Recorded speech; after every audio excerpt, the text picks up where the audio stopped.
Part 5-এর শুরুতেই দেখি Crusoe থেকে আলাদা হয়ে অ্যাঙ্গাস ভীষণ দুঃখী হলেও গল্প নতুন মোড় নিতে শুরু করে। ক্রুশো থেকে আলাদা হয়ে অ্যাঙ্গাস খুবই দুঃখী ছিল, কিন্তু তার কাছে আর কোনো উপায় ছিল না। পরের দিন জিমি নামের এক লোক তার বন্ধু হিউয়ের সাথে সমুদ্রে মাছ ধরতে যায়। হঠাৎ হিউ ভাবে যে তাদের জালে কোনো বড় মাছ ধরা পড়েছে, কিন্তু তারা যখন তা টান দেয় তখন তাদের নৌকা ডুবতে থাকে। তখনই হঠাৎ বিশাল আকারের ক্রুশো তাদের সামনে এসে দাঁড়ায়। হিউ তখনও এই প্রাণীটিকে ধরতে চায়, কারণ সেটিকে বিক্রি করে সে লাখ লাখ টাকা কামাতে পারত, কিন্তু জিমি রাজি হয় না। ক্রুশো তখন তাদের টেনে নিয়ে তীরের দিকে যেতে শুরু করে। অবশেষে জিমি দড়ি কেটে তাদের প্রাণ বাঁচায়। অন্যদিকে হ্যামিল্টন অ্যাঙ্গাসকে বলে যে তার মা চায় সে এখন থেকেই সেনাবাহিনীতে ভর্তির প্রশিক্ষণ শুরু করুক। অ্যাঙ্গাস কিছুদিন সৈন্যদের কাজে সাহায্য করে, কিন্তু কয়েকদিনের মধ্যেই সে বিরক্ত হয়ে যায়। একদিন সে লুকিয়ে ক্যাপ্টেন হ্যামিল্টনের চোখ এড়িয়ে সমুদ্রের দিকে ছুটে যায়। সে ক্রুশোকে অনেকবার ডাকে, কিন্তু সে কোথাও ছিল না।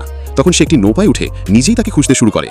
কিছুক্ষণের মধ্যেই ক্রুশো জল থেকে বেরিয়ে তার সামনে আসে এবং তার বিশাল আকার দেখে অ্যাঙ্গাস হতবাক হয়ে যায়। সে কিছুটা ভয় পেলেও ক্রুশো তাকে তার পিঠে তুলে নিয়ে সমুদ্রের ওপর দিয়ে ঘুরিয়ে নিয়ে আসে। এতে অ্যাঙ্গাস খুবই মজা পায়। যখন ক্রুশো অ্যাঙ্গাসকে তীরে ফিরিয়ে নিয়ে আসে, তখন সেখানে স্ট্রাঙ্কের কুকুর চার্চিল উপস্থিত ছিল। সে ক্রুশোর গন্ধ পেয়ে যায়। চার্চিল স্ট্রাঙ্কের সাথেই ছিল, তাই সেও সেখানে পৌঁছে যায়। সে ক্রুশোর মতো একটা বড় এবং অদ্ভুত প্রাণীকে আগে কখনো দেখেনি। সে নিজের চোখকে বিশ্বাস করতে পারছিল না। সেদিন রাতে অ্যাঙ্গাস ক্রিস্টি এবং লুইসকে সমুদ্রের সফরের কথা জানায়। শুনে তারা দুজনেই খুব খুশি হয়। বাইরে থেকে অ্যানি তাদের হাসতে দেখে এবং সে ফিরে যাওয়ার সময় লুইস তাকে দেখে ফেলে। লুইস তার কাছে যায়।